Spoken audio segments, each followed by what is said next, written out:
Feel like we're in the future right now. Do you feel it? Yeah. Feeling something.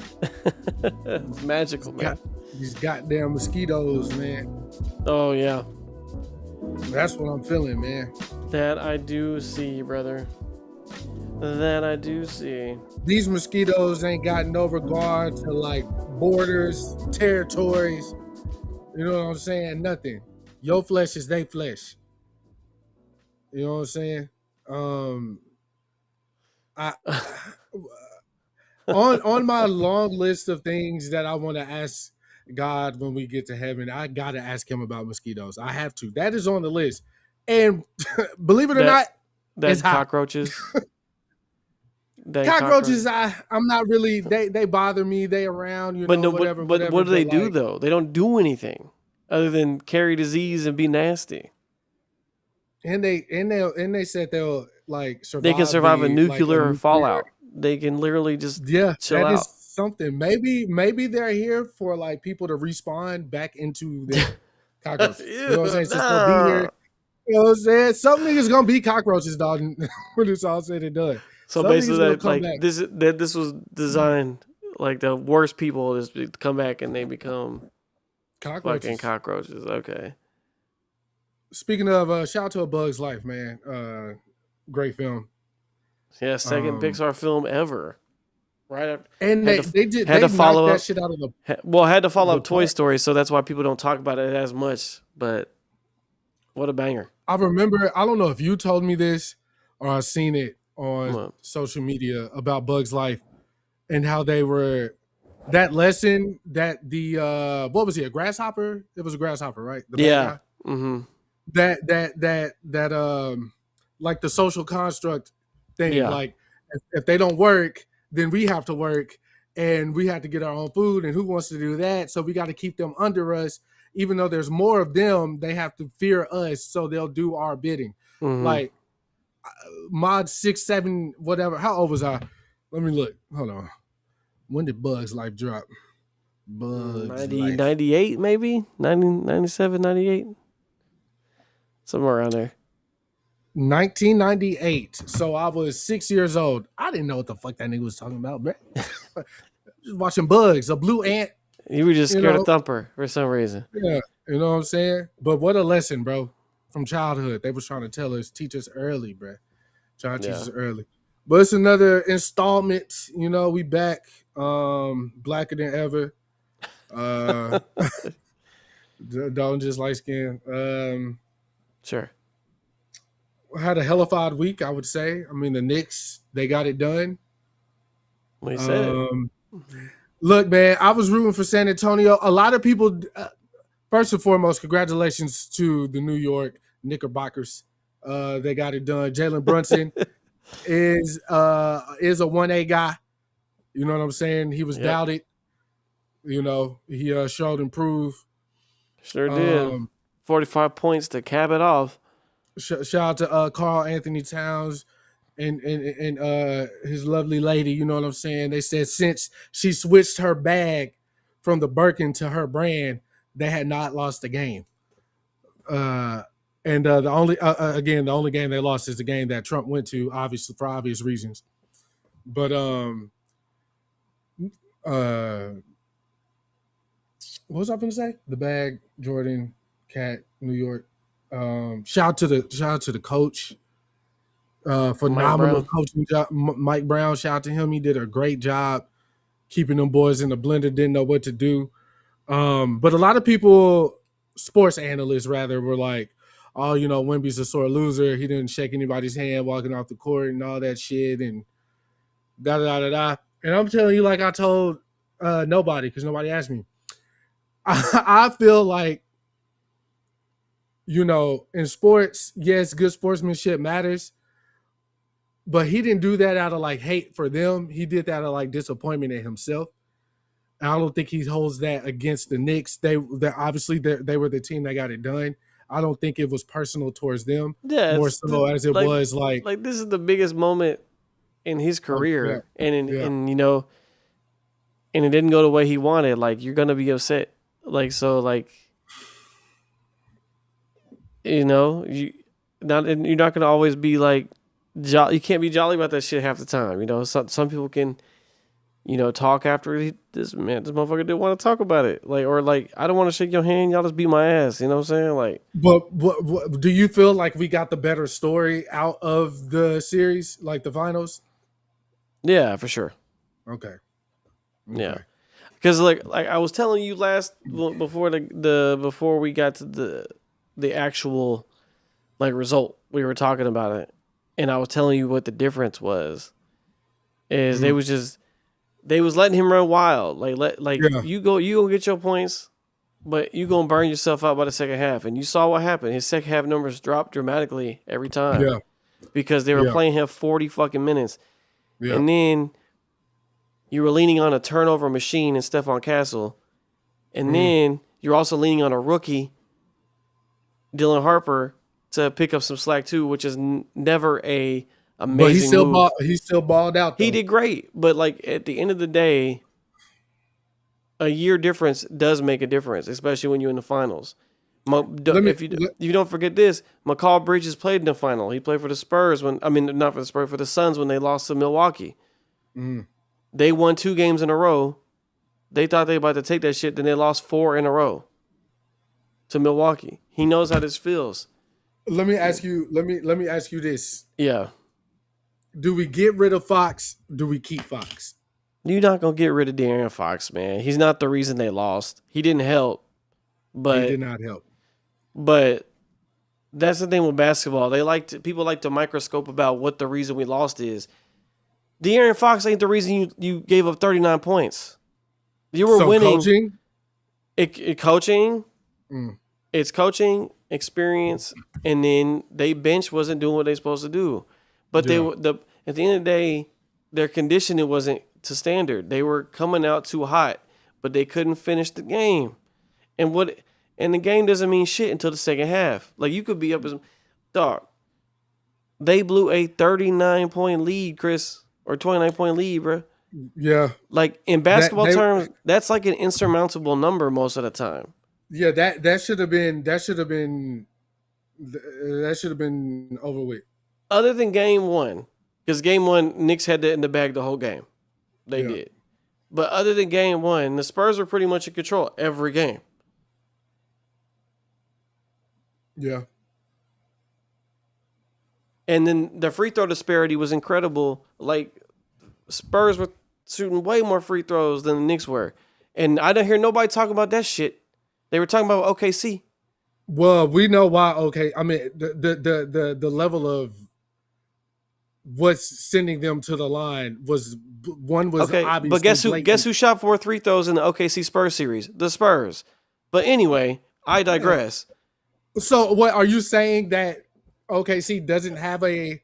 No, I'm not saying they're not a foul baiting team. But my point is, you got eyes, brother.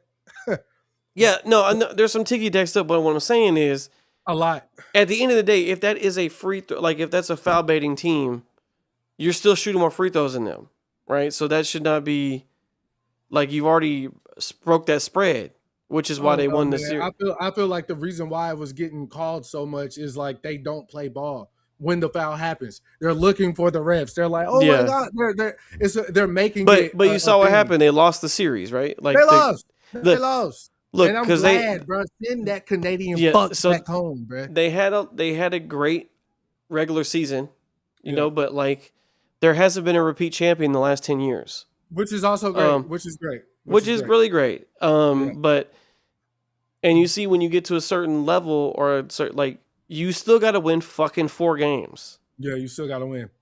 So like, I don't care how good you start, you got to finish the game. And like I told you, the Knicks just wanted it more. JB was locked in the whole time. No matter what the score was, he was zoned in to a different level.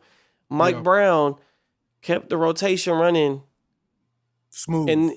And like he wasn't afraid to take JB out the game if it didn't make sense for the time. Like that crucial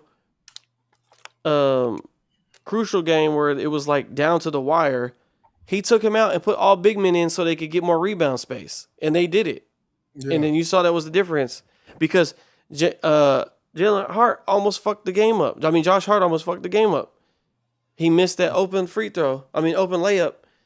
But then shout out to OG Abenubi, like getting the back door. But I feel like they just have more of those moments that just, because if you come back from 29, that's deflating the other team no matter what happens. Like your morale is just shot. Yeah. But I'll tell you this though, the Spurs are not going to get any worse. So like that team is very, very young. Very, very young. Yeah, they're not De'Aaron Fox is their oldest player. So like they are very, very young. Yeah. He's not going anywhere. He is still a phenomenal point guard. Okay, remember none of their players have played in the finals before. So you in the moment, and then you're winning these games, but then you lose them though. You're like we're winning these games, but then you lose them, and then you're on an elimination game. You don't know what's going through these players' heads. Like you're like fuck. Like, so you can't put it all on him because, like, okay, well, why is Wemby getting out-rebounded by Josh Hart? Why don't we talk about that instead of being like De'Aaron Fox had a turnover? Stephon Castle had the most turnovers in almost playoff history, if I'm not mistaken. Because every 2 dribbles, he was dropping a damn ball somewhere. Oh, no, so he played like he playing like he's still on the block, bro. But you can either learn from it or not. They'll definitely get it together. They'll definitely be back, and they'll definitely win one. I mean, 100%. It's the Spurs, man. That program has pedigree. Yeah. Regardless if Pop's in the chair or not, like that, they have a pedigree of championships. I've seen them win 5 of them. I've seen it, and I've seen them play in. Tim Duncan and them have won 5 championships. I thought, they didn't win with Kawhi in San Antonio. Yes, they did. They sure did. They beat LeBron. So that's 6. He did. Kawhi did beat them boys. Yeah. So Kawhi has 2. Kawhi has 2. Tim Duncan has 5. I've watched the Spurs. Wait. Did that happen? Did that happen correct? What? He won with the Spurs. Yes, and then but he was injured. Yeah, he left. Season. He left like 2 or 3 years later, and then won in Toronto. And ended up Toronto won that one, which is still the craziest. Shot I've seen. That's the crazy, that, and then the craziest one and done season of all time. Like, yeah. That shot is still like the craziest shit I've ever seen in basketball. Crazy game on the line, and you notice Joel Embiid ain't never been back to that moment again. Like never been the same because he literally deflated a man's career off of that. Never been the same. He won an MVP and they didn't get past the first round. Bro, what are we talking about? Never been the same. Old Burner Boy couldn't get it done. But again, shout out to the Knicks, man. They deserve that. New York looked like they call it Gotham City, and that's what the fuck it looked like. I tweeted, "This city needs a hero." I do have one thing to say though that really bothered me. What's up? Is that I don't know if you saw this. They were sitting down with Shaq and them after JB and his dad were sitting down with Shaq and them, and then before Jalen can even say anything, his dad was like, "Don't get it twisted. Patrick Ewing's still the best Knick of all time." Did he say Patrick Ewing or did he say he said fuck. I don't think he said Pat. Maybe he did say Pat. Yeah, he said yeah. Either way, what a way to shit on your son's fucking moment. Like I've been seeing like Joe Budden's pod. They had a debate about it. Does Jalen getting it done make him the best Knick of all time? And the conversation kind of got skewed to like, okay, well, does he move up on the list? Does he surpass anybody on that list? And I'm saying like 100%. Like he definitely blew past Melo. Yeah, has to. And he definitely blew past. He blew past a lot of them boys for real. But the people they felt like was supposed to get it done, I mean, Pat But then I think Pat was going up against Mike, bruh. Like, what do you expect? Every year. What do you expect? Like, I'm tired of niggas trying to rewrite history about Mike. They're just like, oh, he really wasn't that good. He was playing against janitors and trash men. All right. Okay. The only one that had his number at first was Isaiah Thomas. Yeah, the Detroit Pistons. The bad boy Pistons, man, for sure. But Mike was that nigga. What do you expect? Shout out to Pat. Though. But I mean, I like you don't. That's not something to bring up in your son's interview. Like just like yeah. It was distasteful. Like my son got it done. You know, that's what he came here for, and we did it together. Like you don't even have to bring up the greatest argument. Like it's fine. But like, that conversation had been happening in New York though. Like yeah, I JB understand. Gets it done. What does this mean for his legacy? For his all career, I'm gonna say is this. They haven't had a championship since 1973. Okay? They ain't having a championship since 1973. Patrick Ewing couldn't do it. Melo didn't even play in the fucking finals. Okay? Not even a fucking finals, bro. Jalen Brunson tasted the Eastern Conference Finals.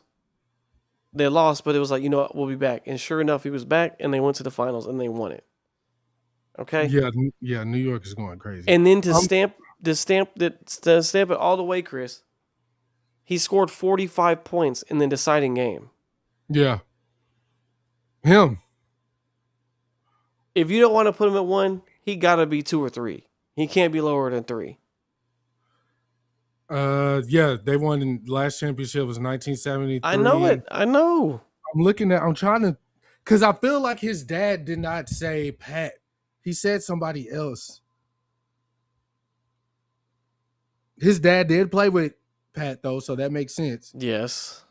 Ben Rich. If I see the name, I think it was an older team. It's probably that 73 team, man. Let me see.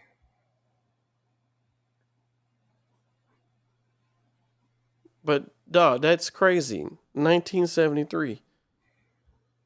The last time they played in the finals was 1999, Chris. Oh, Phil Jackson was on that team. Maybe it was it Walt? Walt Frazier? No, I don't think he said Walt Frazier. It don't matter who he said.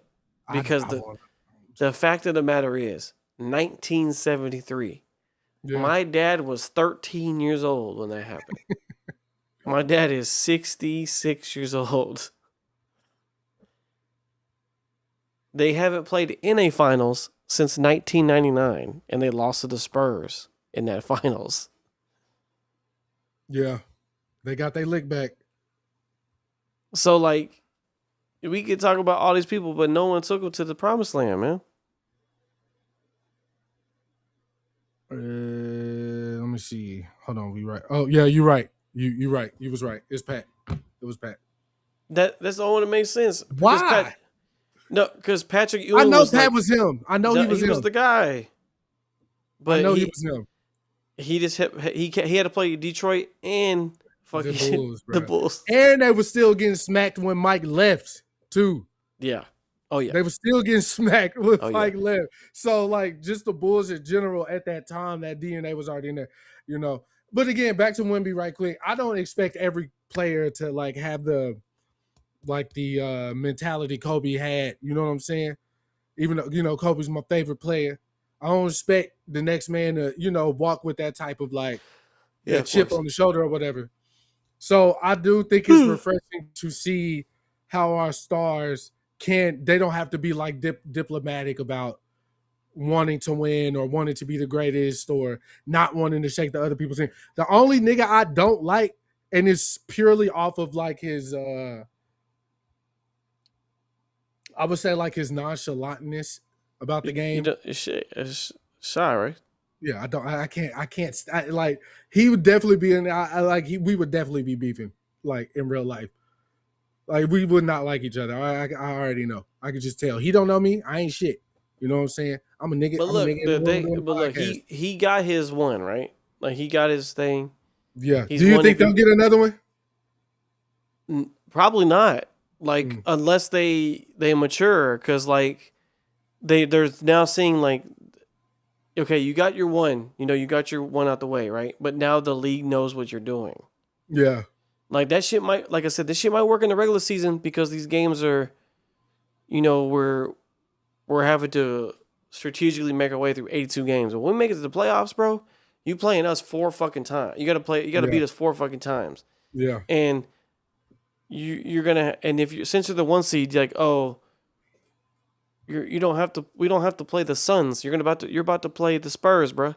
Like you're not playing the AC team anymore. Like, yeah, you could probably make it through the first 2 rounds depending on who you play, but like the playoffs really shows you what a team is built, if it's built for the long haul. Because like people are so fucking gung ho about regular season awards all the time. Like, oh, he had this in the regular season. They did this in the regular season. Oh, they had this many wins. Bruh, we saw the fucking Warriors have the best record of all time and still lose. Doesn't matter. I saw Tom Brady went undefeated and they lost the Super Bowl. Okay? Like that shit doesn't mean shit. When you in the playoffs, your record is 0-0. Okay? Yeah. Everybody's level at this point. Obviously, we know which teams are better than others in some respects. But like Minnesota, for instance, I knew they weren't gonna make it. But no, and I love Ant-Man, but it's not even. But it has nothing to do with Ant though. It's just how the team is built.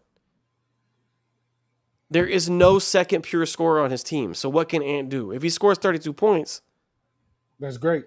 That's great. But if they lose 103-80, what can he do, bro? He scored 32 points. Who else is helping the man? That's what I'm saying. They're not built for that. Yeah. Kind of. That's why. That's why when they play certain teams, you're like, bro, they just cannot keep up. Yeah. It was just like when Dallas made the finals, and everybody was like, oh, this is crazy. I'm like, they about to get smacked by the Celtics. They do not match up well at all with this team. And you saw what happened. They had no fucking chance in that finals. Not a single. Every game they lost was like by 10 or more. They were not even close. Yeah. And it wasn't like Luka wasn't balling. They didn't have Kyrie though. But like you're not. Kyrie would have been a difference maker for them. Sure. They still would have lost though. They 100% still would have lost. I'm not joking. They would still have lost. They were getting out rebounded. They couldn't get to the free throw line. The Celtics were making their shots. Like, but that's what I'm saying. Like some of that stuff is like matchups are important. But like at this point in this finals, because if you want to look at paper, Spurs should have won that series. Because if you look at, especially if you start like for the first half, like the Knicks had no answer half the time. Yeah. But they paced themselves way better.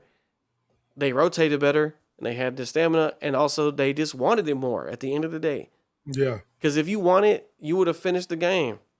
Do you think the Knicks, as they are right now, do you think they'll be back?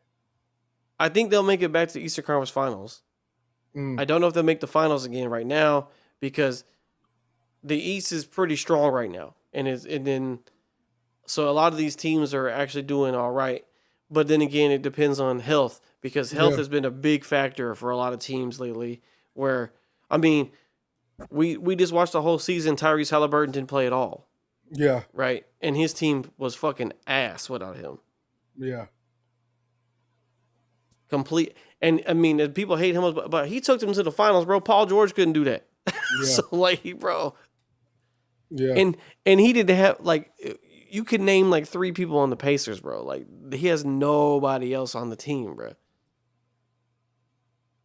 And the second best, he beat the Knicks he beat them to make it to the Yes. Yeah, because he did the choking thing. I know that was a big deal. Yeah. I remember that. Now, the big question for this offseason is where Giannis is going, right? The 2 big options that people are throwing around is the Celtics or Miami. Okay? At this point, I don't know if Miami's going to give up anything right now. The Celtics is interesting because they also had an injury-prone season as well. Jason Tatum was not playing. Yeah. He's shooting commercials and shit. I think that could be an interesting combination. As much as I would love Dallas to get him, it's not happening. But I'm not an idiot. Okay. Yeah. But I think the Celtics are a good bet. Miami's a good bet. Or they could go all in and he can go to Golden State. But Golden State's cooked. I don't see them doing anything. I wish Steph would just go somewhere and win another one and retire. I don't see him leaving. I don't either. I wish he would, because like if he won one more, I don't think there's any debate about anything anymore. My man literally changed basketball. So Yeah. but no, And I think we'll see another different champion next year. I think the Spurs can go again though, for sure. Depending on what they do this offseason, because the West is still, I don't know if it's going to really change too much. Yeah. The Giannis coming over here would be the only interesting team would be Houston, because they got it together, but then like they had a lot of locker room problems, and you saw what happened. They got fucking KD, smoked. bro. Like KD is everywhere he go, bro. I think it might be, we're getting close to time for him to hang up the jacket, bro. Because as good as he is, like we're at a point where like you're just not meshing anywhere you go, bro. Yeah. Like something happens, and then like you have to like burner account. You have all this controversy every season about burner accounts, or like you not liking somebody, like. And I mean, don't get me wrong. I mean, he helped them make it to the playoffs, but then they got swept, bro. Like, at some point, like, yeah, we'll see. It's gonna be. It's gonna definitely be more interesting on the East, I think, as far as like power dynamics. I think the West is gonna be pretty much the same. Yeah. I do know Minnesota better do something, or else. And out of there. He gonna be out, and then also they're gonna get bad in a hurry. If you don't help the man out. So I don't know what they can do. But switching gears right quick, I want to just say RIP, man, to Tay Keith, man. That was fucking out of nowhere, bro. Fucking out of nowhere, bro. I think Ridge texted us, which is crazy because he don't even have social media. So he had to be on YouTube or some shit when he got the information, but YouTube. I don't know where else he would get it from. Yeah.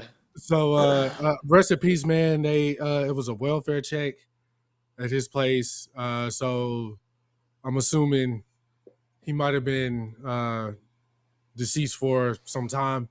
29 don't know years the cause. Old, man. Yeah, crazy. Don't know the cause, but it always leans one way. So unless he has some underlying health issues that were not public, which is obviously his prerogative. But rest in peace. The man definitely made an impact in music. Yeah. Worked with everybody that you could think of. Definitely stamped for sure. Stamped definitely himself. Stamped his tag coming right behind the Metro Boomin Want Some More wave. Yeah, like that, like stamped, bro. Yeah. He wanted to actually retire from producing and become a teacher of sorts. Went back and got his degrees, college degrees and stuff like that. So he had a bright future ahead of him. Obviously, he was great for the game. I mean, RIP to the man. You know what I'm saying? Like, definitely, his work gonna live on though. We can't miss one of his beats. Not even if they tried. So, rest in peace to Tay Keith, man. Yeah, it's just these random ones, man. Like, yeah. The one, yeah, you know. But on a positive note, though, sticking to music, I don't know if you saw this, but Anderson .Paak was doing a movie with his son. Yeah. Oh yeah. Did you see the trailer for that? I think I saw a trailer.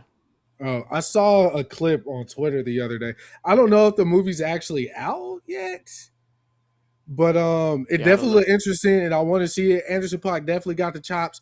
I brought that up because we were just talking about, like, I don't know if what were we talking about, like musicals or something? Yeah, and you said you would want to see Anderson .Paak in one. Yeah. Yeah. So another thing that I saw that I'm kind of on the fence about. Okay. Is Vic Mensa saying he wanted to play Prince in a biopic. Okay. I don't know how I feel about that.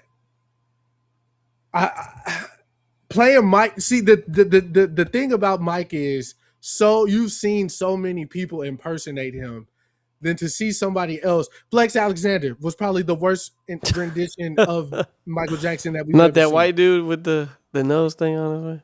Yeah. Flex Washington, Flex Alexander, whatever his name is. But so we've seen it. It's familiar to us. Like, oh, even when Mike was alive, there was like interpreters or whatever. The only person I've seen dress up as Prince is Dave Chappelle, and that's obviously supposed to be funny. Parody, yeah. And I just think that Prince is such a like Aura Bob type of guy that it'll be too hard to pull off. Like, I think if somebody greenlit this movie and was like, yeah, let's go get Vic Mensa, I dare I say this would ruin like his career. I don't know. This is Anthony Mackie level of. I don't know. It's that crazy. Him playing Tupac wasn't crazy. Well, see, here's the thing. As different as it may seem, like at the end of the day, like I know he'll be a fan, and also he does music, so like at least he has some familiarity with that. Because Anthony Mackie was just like, bro, what is even happening right now? Yeah, I'm an actor. Yeah, and like, but like you're not even the same skin tone as him. Like you don't look anything like this man in any way. But then again, it could just be like a wish list thing. Like I want to play Prince. I mean, they do that. I mean, I don't think he'll be picked by. Yeah, I don't see anybody play, and I think it will hurt. Like somebody who's kind of noticeable playing Prince too. I do think you get somebody who's like an up and coming actor. I don't think you get somebody that recognizable to play. Yeah, with that one you need. Yeah, because I think that one you need like real acting chops for sure. Yeah, because it was so different than Michael, man. Like, yeah, you got to nail that flamboyant thing. You got to nail the. He had way more subtle, like, and then like just so much sass and just like spiciness to him.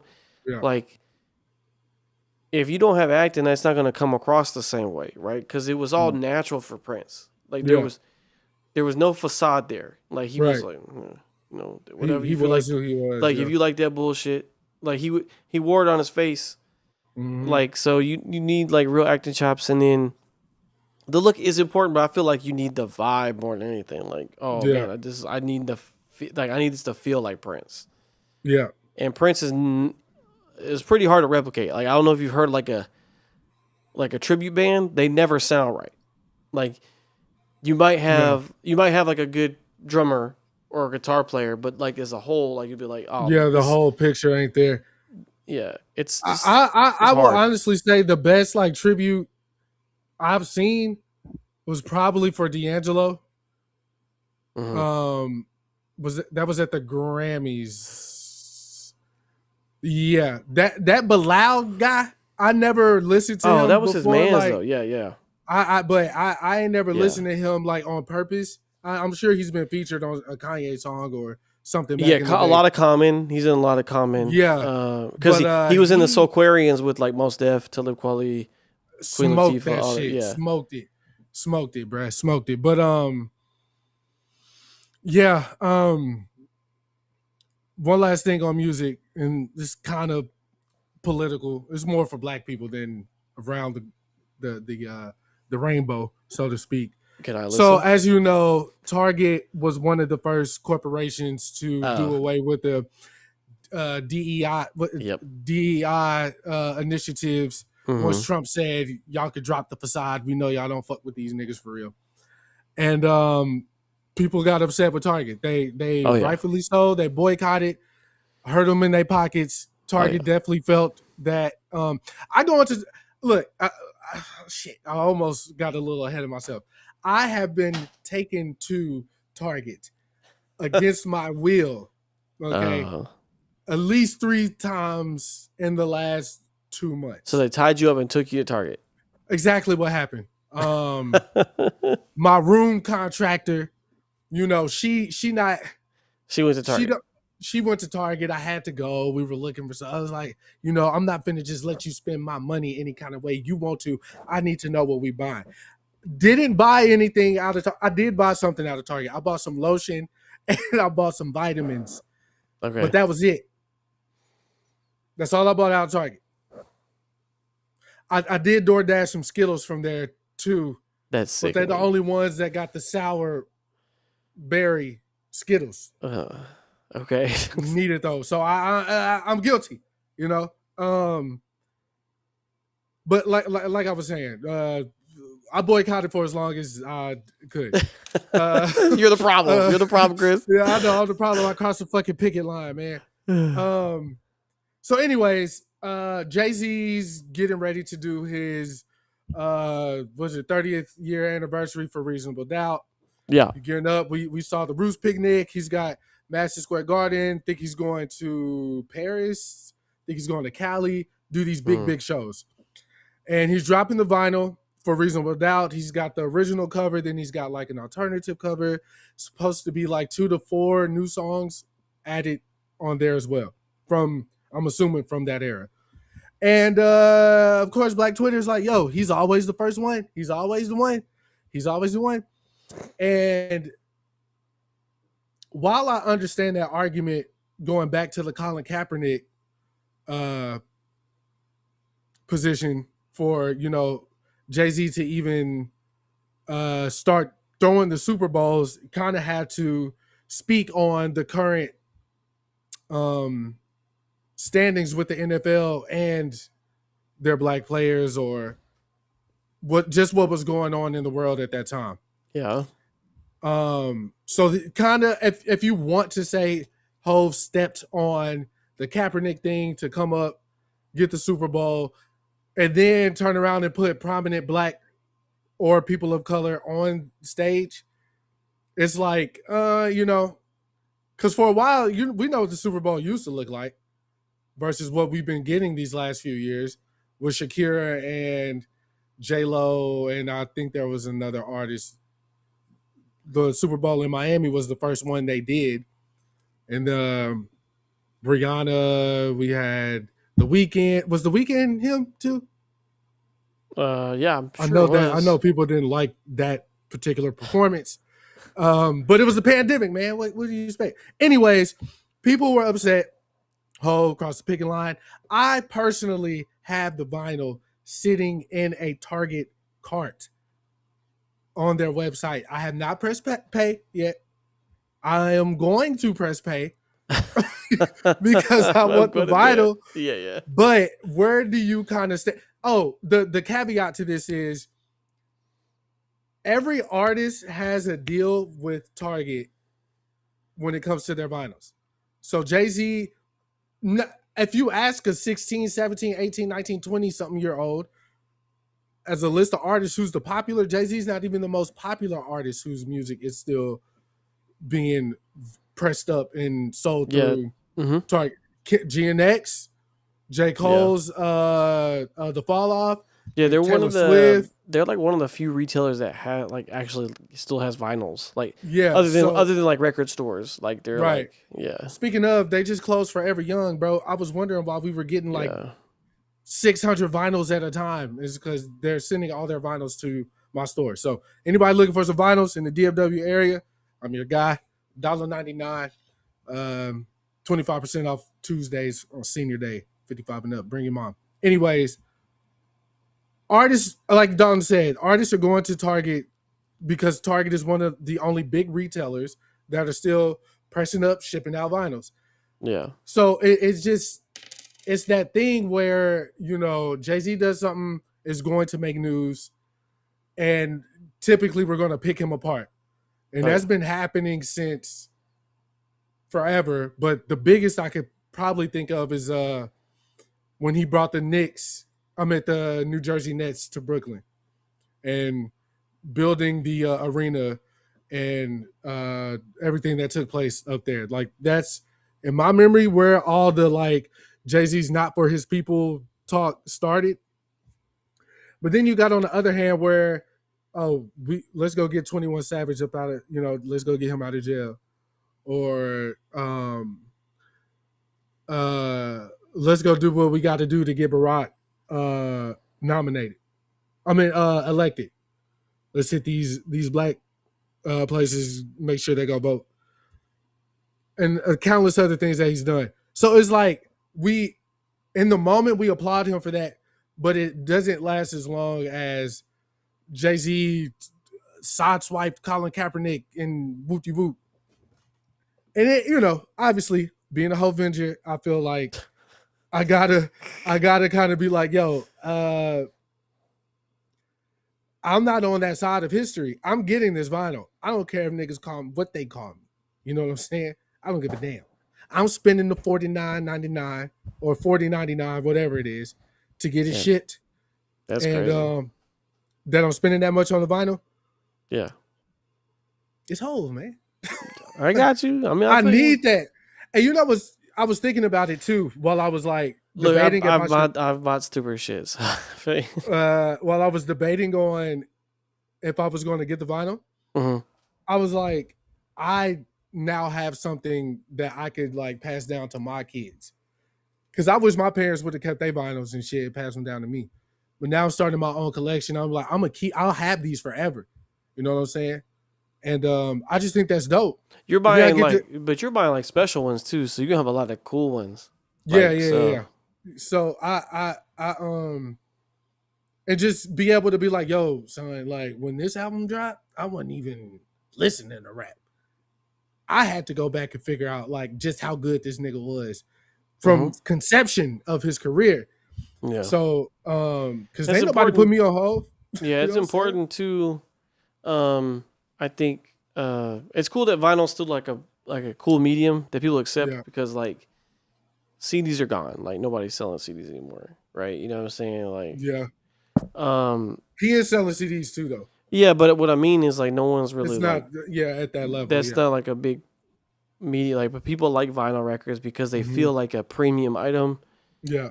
They feel like they have like a warmth to them too. Like when you play them, they just sound different. And it's important because like this streaming shit could collapse at any moment, right? Like it could go away. And then that would just completely banish your library, right? Like your library is digital, not static. So the more vinyl you have and things like that, the more you could preserve like literally the albums that you're in love with. Obviously not every album ever made has been pressed up on vinyl, but like a lot of people have adopted it as like a special thing. Like you get especially with like the cooler colors and stuff like that. Like I was fortunate enough to press up a vinyl for my wife. There's one of one. She's the only person with it. It's a white vinyl for the album that Chris helped me make for her on our anniversary, that first one. But like that, so shit like that, like that'll be preserved literally forever on that vinyl. And she'll always have it. But like, yeah, so I think that medium is important. And regardless of like, I mean, you have record stores. So I would say support your local record store first because they definitely need your business. Right. They're the only people that are really pushing any music verbally, and those people that work at record stores like really care about music and they can tell you all about sort of shit like way more than even even we probably could dive into. Like those people, how it was made, where it was pressed, like, what type they're like into the like to a different level. So like obviously go there first, but like as far as a big box goes, like Best Buy has some, but like Target is another one, but like Walmart really ain't doing it. You can probably buy it on their website, but like if you go to a Walmart, you're not really seeing vinyls on the shelf. Right. At least here. I mean, I'm sure if I went to LA, we might see one or like, but like that's not a primary thing of theirs. Um, What's one vinyl that you want that you don't have, like that you, off the top of your head? just one vinyl? Yeah, that is like, oh, I don't have this. I need this in my collection. Man, there's a lot I I need in got, my collection though. I got two off the top. I need Thriller off the top. Yeah, that one's easy to get though. Yeah, it's everywhere. And I need 808s and Heartbreak. That's a little harder to get. I need both them. Yeah, that was a little harder to get. And I need Brown Sugar too. I need Brown Sugar. I need Brown Sugar on vinyl. I need that motherfucker, man. I probably need Voodoo too, low key. Yeah, I mean D'Angelo. You can't go wrong either way. But Brown Sugar, like, I just rediscovered my favorite song by him. Not rediscovered, it just played on my playlist. I mean, and I was like, fuck. The one I really need is Midnight Marauders though. I need that on vinyl. Yeah. Ill Death Half Life by the Roots would be cool too. I've actually never seen that one at a record store before. Funny enough. Then of course Miles Davis. There's the one I want on vinyl I've never seen, Sketches of Spain, because I've kind of blues everywhere, but like just like Love Supreme for John Coltrane, that's everywhere, but like fucking Sketches of Spain, I've never seen it on vinyl, so that would be a cool one too. I need to re-listen to his autobiography too. Hell yeah. That was a ride. Nah, it's a wild boy, man. I feel like as a musician living back then, I definitely would have been on here.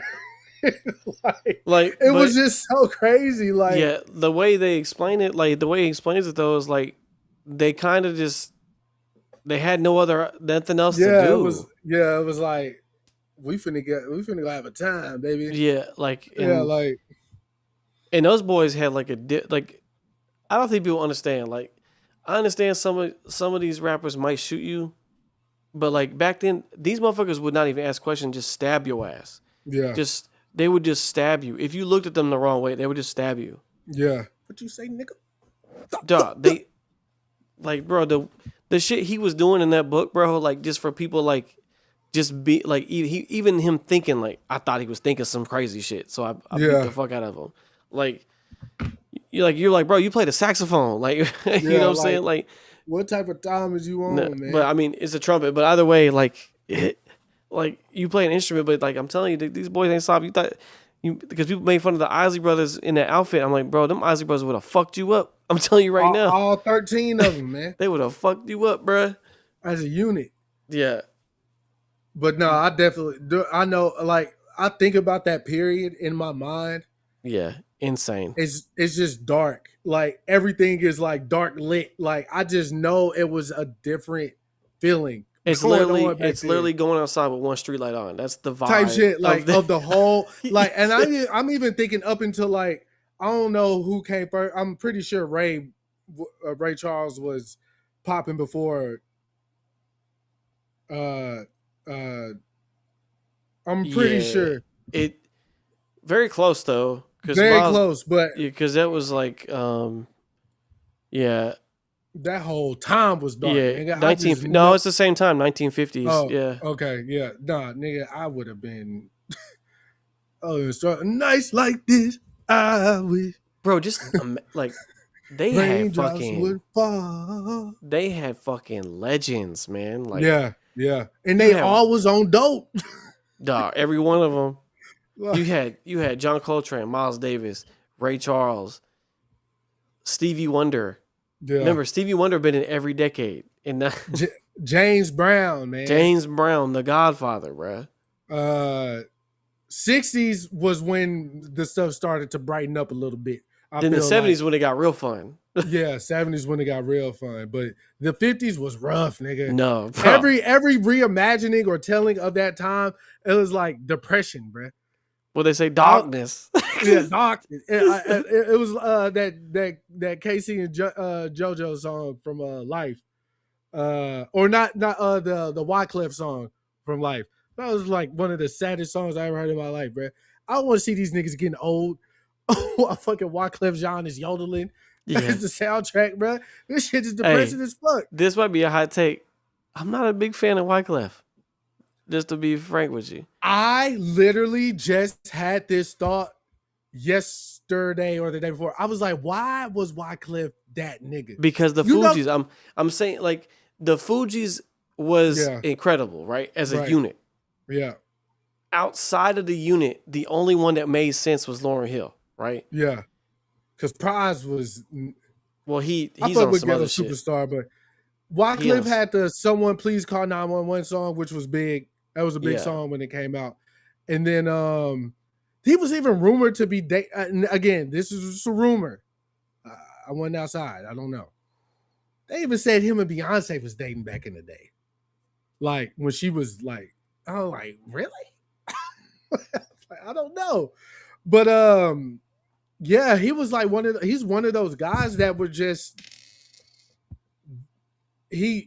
everybody fucked with him, he fucked with everybody, he worked on their albums, like you wouldn't know it though, type shit. Yeah, I'm not look, as always, I'm not saying he's not talented. I'm sure he's great to be in the room with. I'm sure he has a lot of ideas. I'm talking about as a solo artist, like he didn't have that juice that he had when he was with the Fugees.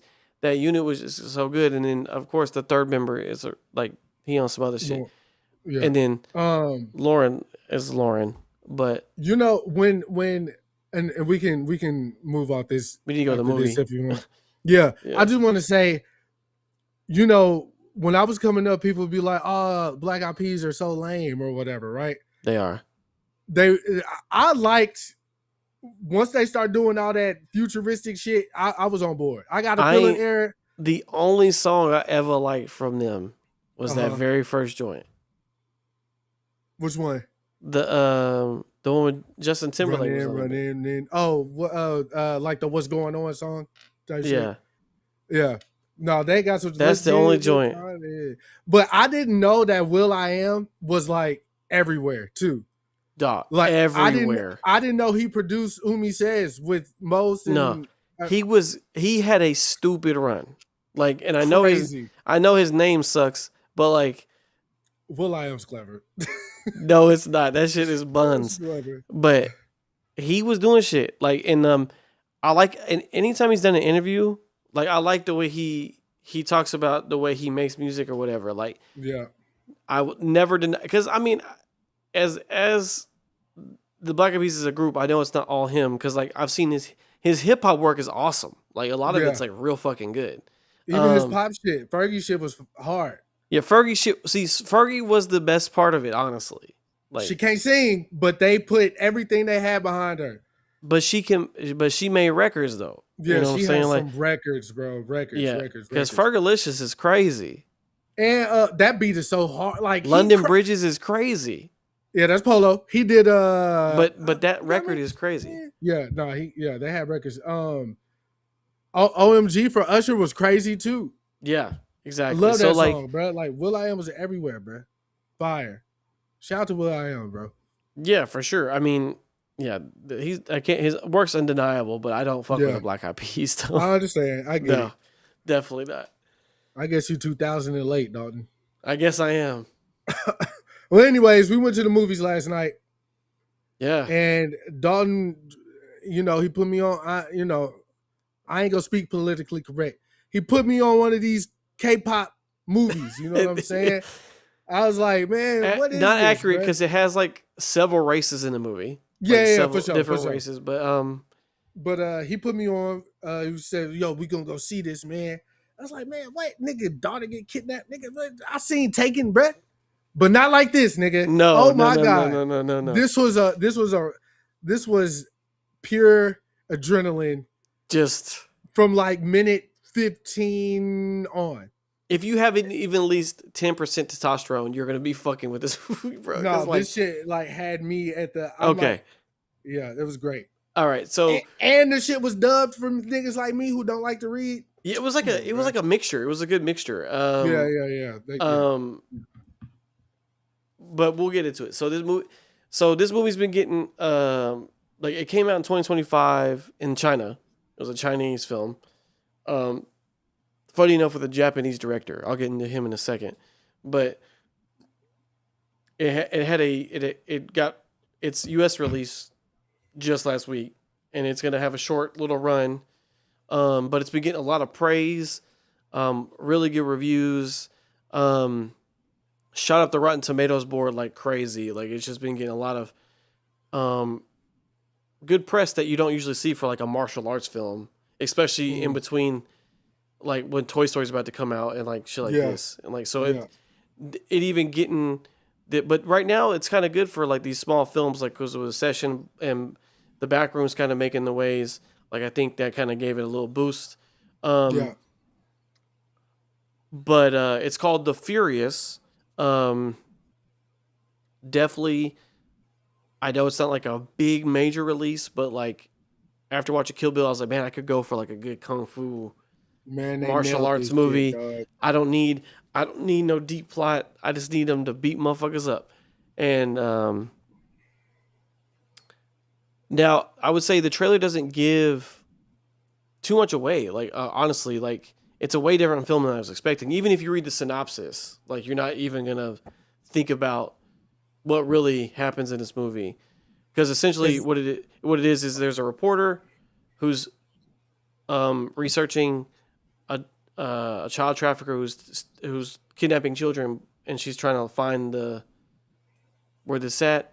She goes missing, so her husband's looking for her. In the midst of all that, there's another guy, and his daughter gets kidnapped, and their paths converge, and they try to work together to find the daughter and the wife. It's essentially what it is. And even in the movie it says somewhere in Southeastern Asia. That's all it says. We don't know what city this is in. There's the main actor, what's his name? Ji, I think.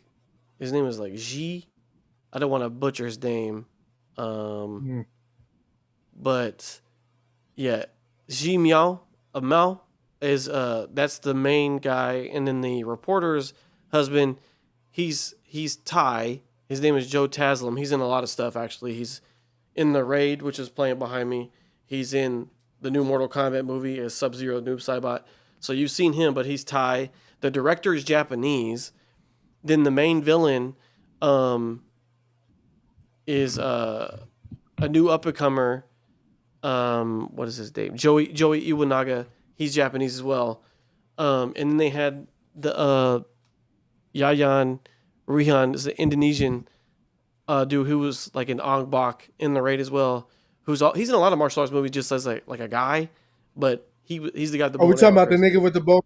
Yeah. Look, I seen earlier this week and last week, I just seen a picture of him on Twitter, and it was like, anytime this nigga's in a movie, it's about to be lit.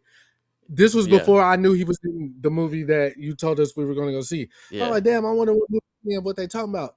I seen the nigga, I was like, oh, that's who they talking about. And let me tell y'all niggas something, man. Don't underestimate a nigga with a bow and arrow, bro. They always do it. Hawkeye, Green Arrow. Like, they just underestimate Robin Hood. They underestimate them niggas, bro. And I ain't seen one yet. A very multicultural cast, and then with the director being Japanese. Now, the director is Kenji Tanigaki. He was primarily a action director or stunt coordinator for a lot of movies. I'm talking a lot of fucking movies. But the claim to fame that got him like real high on the board was he was the stunt coordinator and action director for the Rurouni Kenshin movies, like all the live action ones. And those movies are held in like really high regard, as far as like action goes. I mean, and he's done Hollywood movies. Like I told Chris, he was a stunt coordinator for The Blade 2. So like, he's done a lot of stuff. So, but this is the first movie I think that he did a full direction all the way through. He did all three. He directed it, action director, and then stunt coordinator all together. Hey, my hats off to him, bro. This definitely fire. Yeah, because he put that shit together. Because the plot is secondary, right, to this movie. Like that's irrelevant. Because we're trying to get from point A to Z, and how many asses can we beat in the way, right? There is so many different fighting styles in this movie, but but there's so much fighting styles I've never seen before. Like usually, you see how does it compare to Steven Seagal recent movie Rick reviews. Definitely better, brother. I'm gonna be honest with you. I have never seen these kind of like techniques before, and because I've watched a lot of kung fu movies, and there's just like a certain like they're doing like jujitsu or whatever. Like I don't even know what he was certain doing flow, because he was doing his was all palm strikes. Like he was hitting everybody with this part of his hand, and he was like gauging distance with the hand, and then like sweeping with his leg, but then like he was shoulder bumping like motherfuckers like crazy. But the use of it, the craziest part about this was the use of the environment. They used like every inch of the space they were in. So if there's a filing cabinet, you better believe that filing cabinet is going to be used for something in this fight at some point. Yeah. They use like a ladder, maybe like a 3 to 4 foot ladder. Yeah. And like they had it, he was using it as like a shield, but the dude like walked up the ladder while he was holding it. And this is actually happening. Like this isn't like, no, you know what I'm saying? Like you see this happening in the film. So you knew it was coordinated just like beautifully. The timing of it was fire. Like there were so many things that stood out to me in this movie as far as the choreography went, as far as fighting, that like you're just like how like you've seen the fight, you've seen a million fights, especially this style like kung fu in particular. But like some of these fights went on, like the last like big fight, it went on, like for a nice little chunk of time, bro. And this is one of those movies where like the main fighters do not get knocked out; they just keep fighting. They just keep going, bro. Forever. Yeah. And there's this one guy who will not he was like invincible. I don't know what was there a Spanish announce table? There was no Spanish in this one. This was all just South, like Asian for sure, all Asian. They did go to like a club though, and there was like a fake UFC ring in the middle. That was there. But again, the film is English dubbed, well, at least the version that we saw. I mean, I'm sure for the most part, everybody speaks English. There's a couple people that speak only in in a foreign tongue, but you can also tell that I think for the American release, you could tell they did something with it. Yeah, they digitally dubbed the voices. On some characters. The mouth moved with some of the words moved with their mouths. Yeah. So like if they said a certain word, it looked like they said it, but obviously we know they didn't. So they definitely did some CGI shit. Yeah, I think Joe Taslim was English the whole time. I think he was really English. Now, the main thing is the main character is deaf. I've never seen that either. Like he was doing sign language the whole movie. He's not deaf. He's mute. Oh yeah, mute. But I thought that was cool. That was fire. Because the actor's not, so I was not expecting that part of it, but that was cool. You should definitely check out the trailer. It doesn't give anything like you can't really tell what's going on in the. Can you play the trailer or no? It will get flagged or something. I can play it, but it's just gonna be like a lot of noise for the audio. It's just gonna be like because but yeah, but see all that dubbing and stuff is like that adds to the appeal for me, like the charm of like martial arts movies, because like I don't need like a soliloquy from these motherfuckers, right? Like I need him to be like, I'm about to beat your ass. I'm like, hell yeah, beat his ass. But there is some gruesome deaths in this movie. It is definitely not kid friendly. There is a part where he gets a hammer, and boy, let me tell you, he fucks people up with that hammer. There are some gruesome injuries in here, and whenever the main villain awakens, that part is insane. When he awakens, it's crazy. But because you were just talking about like, oh, this dude's about to get murked, and I was like, nah. I was like, because this actor, Joey Iwanaga, I'd be like, bro, I've seen him in a lot of Japanese films, and he's always like doing some action stunts. So I was like, he about to do something, and then sure enough, he walked in that room and turned to a different level. The final fight is absolute insanity, though, complete insanity. and it just keeps escalating to, like, to a different level. There's so many like close Yeah, calls. Like, dog. obviously you're rooting for the protagonist in this film, which is the father and the husband of the reporter. Yeah, And then the extra layer to it as well is the relationship between the father and the daughter. So she's you when you watch movies like this, you know that the kid is either going to be a good kid or a little shit. little ass. Yeah, You could also, so she was also obviously a good kid, even though she was upset with her father for whatever reason. I don't know if we're doing spoilers or whatever, but you could tell the stuff that he taught her, her instincts started kicking in, and yeah. that She she was a wanted to natural help. protector. She had like a Yeah, motherly yeah. energy. So, Yeah, that was dope to see. yeah. Like She his stood daughter up not be for like a her. helpless daughter. Like she was Yeah, actually yeah, doing yeah, shit. yeah, Yeah, yeah. Even that last scene, when the daughter and, well, let me go back. I was like, damn, like they just like us for real. She didn't see the reporter's husband more than like 10 minutes and he already like. And then same for her dad to the little boy that yeah, she became friends with. Like, so I call him Unc. I know that's like a sign of respect. Like, I care about you or whatever. I don't want nothing to happen yeah. to you. You're Unc type shit.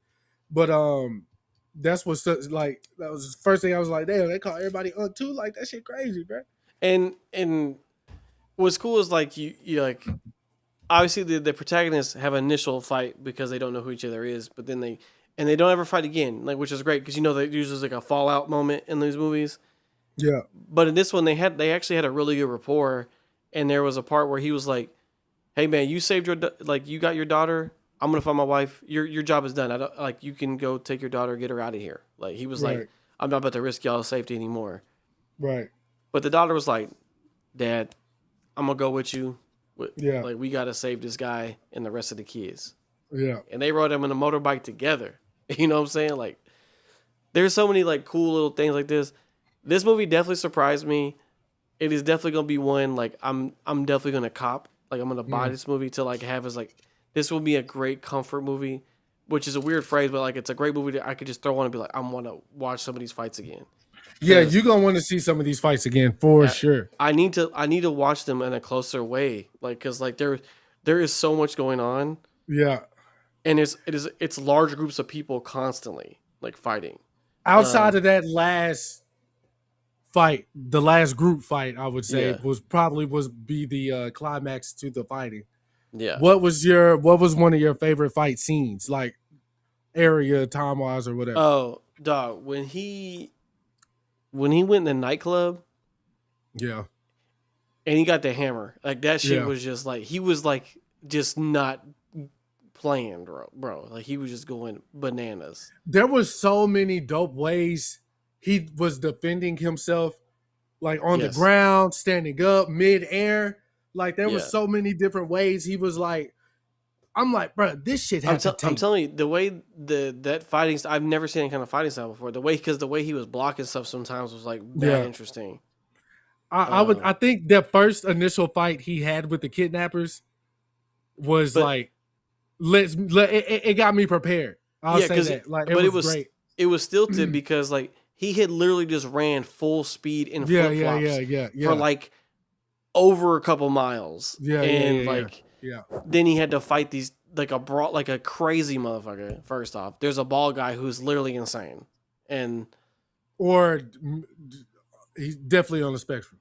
yeah, but he's like Definitely on the literally spectrum. like I'm talking about he would not stop the way like he comes at you with like sledgehammers and all sorts of shit. Like he's If you had to literally crazy. guess the dad's history, what would you say he was? Oh, definitely some kind of like special forces or like Because his uh assassin injury, maybe. when we Yeah. saw, I He don't has know a if you saw, but that looked yeah. like a bullet, right? Yeah, like something with it. Yeah, it was Yeah, definitely he definitely got popped in the head he for was sure. bald right there with that Yeah, little a little hole. scar. Yeah. Yeah. Yeah, I was thinking, I was like, oh, he got to be like a cop or military or something like that. But nah, he did I some don't think other it was a shit. cop. Yeah, it could Yeah, have he been wasn't no like cop. a assassin. Yeah, Oh, look at this. Music by Flying Lotus. Crazy. I don't remember the music. But it's crazy that he he Yeah, had a credit for this movie. yeah, that's dope. That's dope. I definitely recommend it though. 10 out of 10. I'm not gonna lie. I didn't know what I was expecting. I thought it would be more of a like who did it thing. The kung fu aspect didn't even cross my mind. Like when you just sent me the fly or The trailer. the picture for the trailer or whatever, I didn't watch it, so I was like, oh, okay, there's some. I just knew it was across the pond, well, across the ocean type shit. So I was like, all right. But I really went into it thinking it was just gonna be like, oh, my daughter got kidnapped. Like, let's go find her. Yeah. I didn't think it was gonna be. I didn't think it was gonna be like, goddamn Kill Bill, Mortal Kombat, fucking John Wick on John Wick on fucking steroids, bro. Speaking of John Wick, though, I mean, there wasn't that much gun use in this movie. It was all hands. Yeah, I think that's more because of the area. Like a lot of the Asian stuff, there's like gun bans, so like guns are like really not available. Yeah, prominent type shit. If you got a gun, you a bad fucker. And I think blades are cooler to like look in fights because come on, man. There was some brutal knife work though. Like brutal, bro, brutal. That cop got sliced the hell up, bro. Brutal. The nigga that everybody was talking about on Twitter, like if he in this movie, he did his big one. Like he's the perfect with a bow and arrow. henchman. Yeah, bow and arrow, perfect henchman. Perfect. And they always give him like one or two lines, and he always says some like sinister ass shit. You're like, oh, you want your ring back? Come get it. Like, So, what? He got that shit back though. He said, "Got it." Got that shit back in blood, nigga. Yeah, man. What a great movie. Just a brutal movie. Thing about this type of shit is though, bro, you need. I ain't saying there are women out there that enjoy shit like this. I could not tell like Diamond or anybody anything about this movie, and they'd be like, "Oh, that sounds interesting. I want to go see it." I'm like, "Nigga, what?" Like maybe Diamond because she's crazy, but anybody else, I'm like, "Yo, no, this nigga like flipped off a building, landed on his feet, cat style though, and they really did that. No wires, nigga." She'll be like, "Shut the fuck up." Like, I'm telling you, this shit is beyond me, bro. This shit beyond me. It was a great watch, bro, for real. Like Don said, if you got any type of testosterone, adrenaline, junkie, you gonna be in there. You in there, bro. First 15, maybe I'll say even the first 30 minutes. Get past the first 30 minutes. Ain't nothing but fist flying. Nigga, I'm not playing with y'all. Where my daughter at? I'm gonna beat everybody up. Once the fighting gets going for real, like it doesn't stop. Like, it don't stop. We just move to a different location and we throw hands here now. Yeah, it definitely a great watch. And while we went to the theater, we saw a poster for a RZA film that Quentin Tarantino is producing. Yeah. Called Chocolate for Honey or something. A spoonful of chocolate. So yeah, let me look it up real quick because I didn't know this was even a thing. I haven't seen any information on this. One spoon of chocolate. I think the RZA had went on Joe Rogan and I watched part of it, and I think that's where I first heard him. It says it was released already though. It says it premiered at the Tribeca Film Festival in 2025 and was released in the United States on May 1st, 2026. I have never heard of this movie. Your boy in it too. My boy. Shameik. Oh. Yeah, main character. Shameik the Freak. Yeah. Oh, RJ Seiler's in it too. I like RJ. I don't know who that is. Yes, you do. He was the Blue Ranger. He was the Blue Ranger. Yeah, that's my dog. Yeah, and he was in The Harder They Fall. Fuck with him. Yeah, I fuck with him. Yeah, what is this? How can I watch this somewhere? I'm gonna look it up real quick. I already know the music fire. Oh, gotta be 100%. Yeah, you can watch it on Apple TV right now for $9.99. It's available. Kanye released a deluxe version of Bully. Lauryn Hill is on there. I'm gonna check that out. Oh man, Shameik Moore being the main character is kind of making this a little. You don't like rough for him? me. No, bro. He's weird, bro. Like I don't. I mean, as an actor, I know he. You know, not even as an actor, not really. He doesn't change up too much. Like he doesn't have a lot of range. I think his voice acting for Miles Morales is good though. Yeah.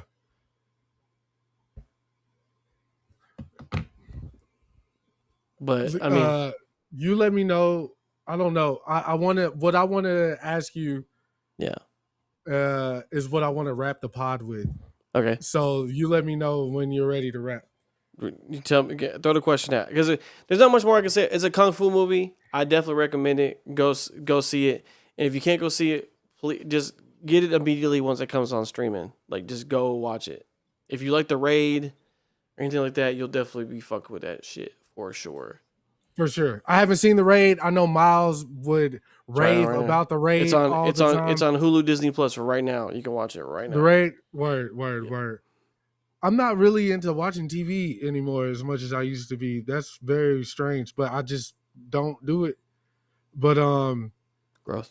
That is something I want to check out. They've been talking about it for the last fucking. You should. 10 I mean, years. that's definitely an easy recommend for sure. If you like the one we just watched, you'll like The Raid for sure.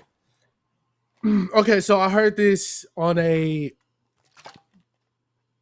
clip, and I don't think we're supposed to like the lady who said it, but I think she said she used to date like a dude who was like a therapist or something. So and she said this to Andrew Schultz. Okay. So here's the scenario. All right. Okay. A guy and a woman go to a funeral. Okay. They both go to view the body at the same time. They share a glance. They never say anything to each other. Okay. The funeral ends. They leave. Go on their separate ways. A week later, that guy kills her mom. Why does he kill her mom? I don't know, Chris. It's whatever you want it to be. I mean, it's your whatever. Like, it's a riddle or whatever. Oh, I thought this was like a real scenario. No. It's this like was you're doing a riddle. Yeah. Why did she kill her mom? Well, why did he kill her mom? Yeah, well, they're at a funeral, so the body has something to do with it. Or it could be a doctor. Malpractice. I don't think it's that though. That's a little obtuse for a riddle.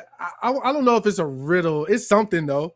There's a point to why I asked you this though, and your answer is a part of the point. Okay. However you answer is a part of the point.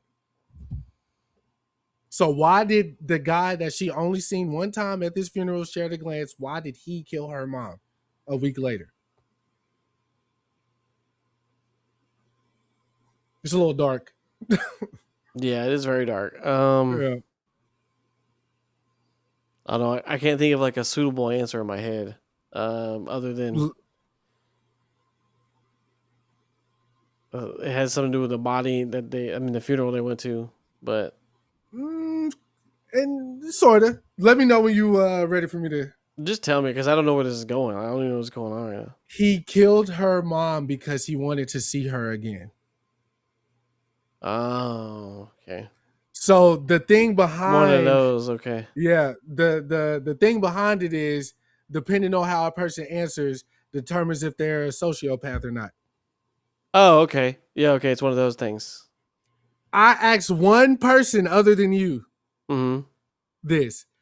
She awed around at first, but her first answer she actually said was he wanted to see her again. I said, I fucking knew it, bitch. You a sociopath. I think that's so that didn't even cross my mind. I was like, did he know the person in the thing? And he's trying to like, That was that like the wouldn't Get have Back. crossed my mind. Yeah. That would not have crossed my mind in the slightest. I even said a doctor doing malpractice. Right. Like I thought so. I thought it had something to do with the funeral too. Like, oh, he's an assassin or he's a hitman. Oh no, but also like I was thinking like, oh, the timeline too, like a week later, like he killed him. Maybe like I don't know. I was like, it had this. I was thinking about the person in the casket. I know you were stuck more on the. Yeah, I get it, and I was too. But again, the woman I asked, I'm not gonna tell you on air who it was, but you definitely know who it is. I know it is. You know, you know exactly who the I know fuck it is. I said, bro, I need zero hints. Right. And then she was like, her retort was like, oh, this just sounds like some K-drama, K-pop shit. So that's why I thought about that. And I was like, well, maybe all the people are sociopaths. So like, no, that like it threw me for a loop that she guessed it that quick or whatever. But yeah, I had to hit you with that. I want to see where you was really at, my brother. Glad to that's definitely like a plot of like a stalker movie. Yeah, like, type shit. But no, that's what the CIA people use to gauge people or whatever. Wow. Yeah, which is wild. There was also a thing too I just saw about like if a guy was walking down the street and he was like, he left his apartment, he was like, oh, I'm hungry, I'm gonna go get something to eat. And then he's walking towards like little restaurants or whatever, and he sees somebody dead laying on the street, and he sees a woman hunched over him like crying and stuff. He stops and he's like, I'm gonna go get hibachi. And then he just keeps going. They were like, in his mind, he doesn't even know what that woman was doing. Yeah. Like he doesn't know what that is or whatever. So he goes home and practices that. And so like he could go out into the real world and show that he knows how to cry when it's time to cry or whatever. Because really he doesn't. This is that whole American Psycho archetype or whatever.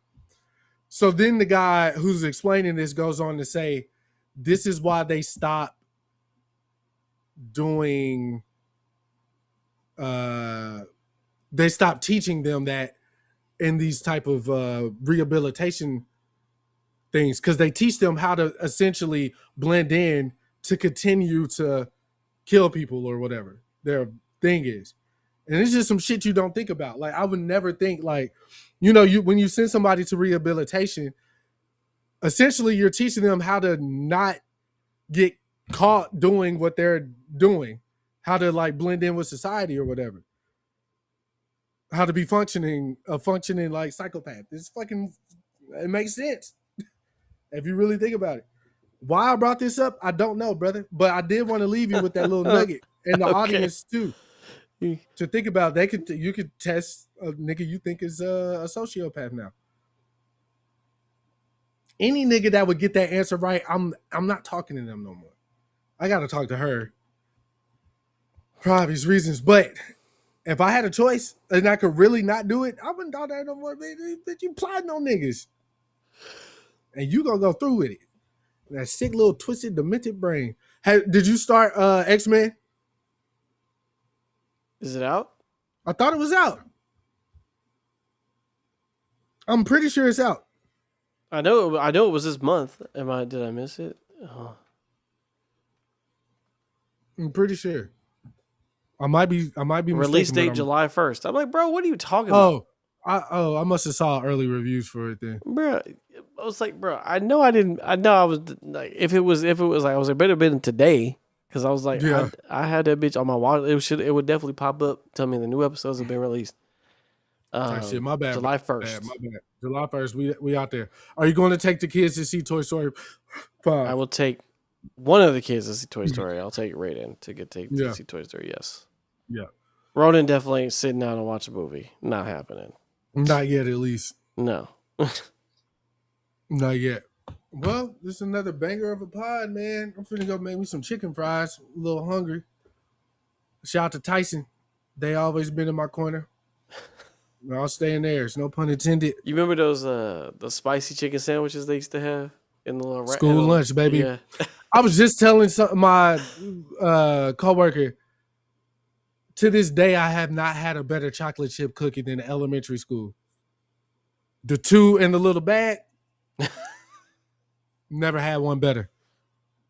I've never had one better. I don't know what them bitches in there doing, but they all had the thick arm.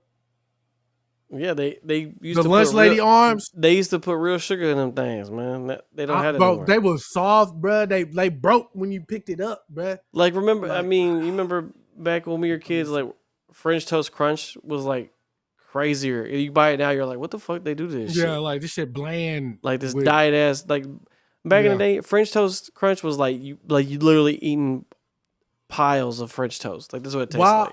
While I love the Obamas and what they did for America, for the black race, for people all over, Michelle Obama fucked the game up when she put all them, the health initiative, putting carrots in vending machines and shit. she fucked the game up. Love Michelle, beautiful woman. Speaking of, I've been saying this all week, or since the 250 at the White House. We not go get into what the nigga said or any of that bullshit shenanigans. I just want the record to show that the right was upset with Barack Hussein Obama for wearing a tan suit on Easter. Yeah, that was the most scandal. I'm talking about outside of the bombings and all the stuff that he did. Obviously, they call him a war criminal. Yeah. You got to be sometimes, maybe. I don't know. But his biggest scandal, to public knowledge, that tan suit like was all over the ran through the. This is the first time they seen the crispy edge up in the White House's history, man. This shit need to be in the Smithsonian. They never seen no shit like that. They were talking about that suit on the news like all day, like just like it was absolutely insane. I was like, y'all mad at a nigga for getting fly? And this nigga had a whole wearing a tan suit. There was blood spilled on the White House lawn, bruh, for his 250th. And then what Michelle and Barack go do? Open up they library in Chicago. Beautiful, you know what I'm saying? And they didn't use taxpayers' dollars to do it, man. This is just the levels that we playing on. You know what I'm saying? Black excellence. You heard? Decadence, opulence. You heard? So shout out to the Obamas for getting that done. Shout out to the tan suit. And you know what I'm saying? We'll be back next week with another banger for y'all. You know what I'm saying? Don't pick the last 2 movies. I feel like it's only right we go watch American Pie. For my movie, I'll just play. That is some random choice. I don't know what we're gonna watch, but I'll fuck with that first one too. We're gonna figure out what we're gonna watch, and we'll be back next week to talk about it. And then once we get into July, we got the heavy hitters coming in July though. Yeah, I can't wait, brother. Can't wait. They dropped that other Spider-Man trailer. Shit look fire. I'm glad I'm getting a little bit more into what's going on with Peter. A little bit more of the plot. We still don't know who Stranger Things is playing. I know a lot of people think she's playing Jean Grey. I'm not buying that. Yeah, I think because it's like that's the obvious answer, right? Like I don't think they're gonna do that because there's so many people with like mind powers though. Like that doesn't just mean it's Jean Grey. Like and because because that's her natural hair color though. So like I did see something that I agreed with. What? Vaguely. Where someone on Twitter was saying, like, I see so many people being upset about trying to guess who Sydney is playing or whatever. But I just like the fact that I can't guess what's happening. Yeah. You know what I'm saying? Like, even in the dark, if you took a shot to be like, what is this? We know a couple things are happening. Yeah. Okay? We can't tell the plot. His mutation is changing. There's going to be a Savage Hulk. The Punisher's in the movie, and we have a person with psychic abilities. Yeah, whatever. They also said that Keith David is going to be narrating the movie, like David Attenborough. Yeah, he's just like the spider. So which would be fire because that's like Inception level of shit happening. But also, if you get Keith David's voice is in Legendary, so of course, But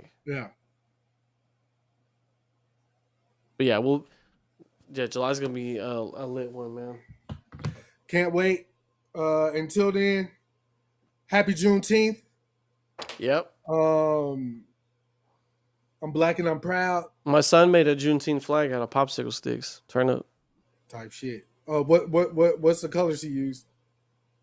The red, green. And yellow, yeah, the red, the green, the yellow, and the white.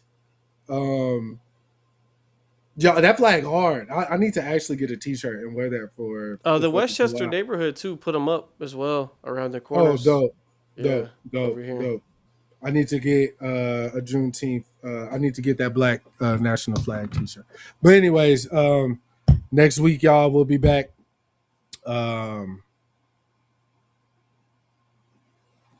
Go put your hand in the register tonight. That money's your money. You know what I'm saying? We out. Okay. If I can